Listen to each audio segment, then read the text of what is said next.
You know, we all have friends, people we hang out with, people we like.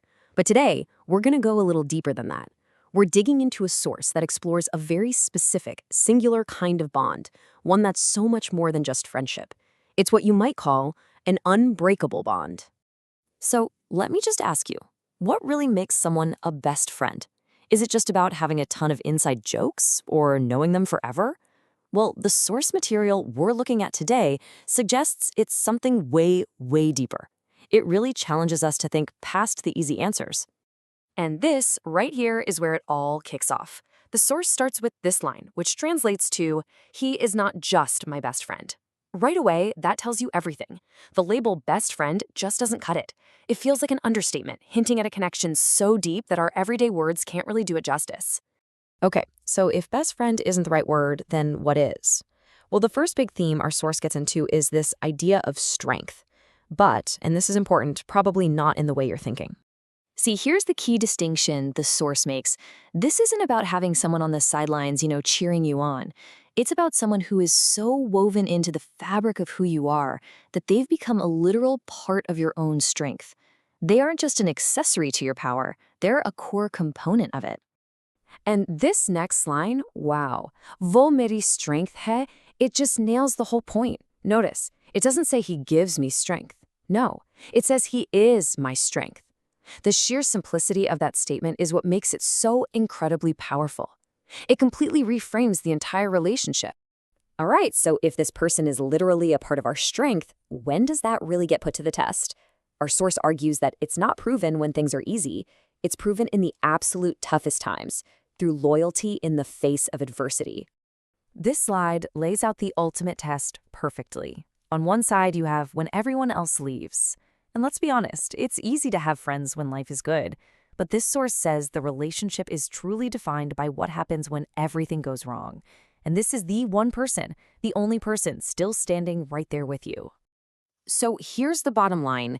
Their loyalty shines brightest because of their presence when everyone else is absent. It's such a stark and powerful idea. Their commitment isn't about being part of the crowd. In fact, it's when the crowd disappears that you see it for what it truly is. This leads us to another really profound concept. If a bond is this strong, this loyal, it makes you wonder, how does it stack up against the other big relationships in our lives? Like family.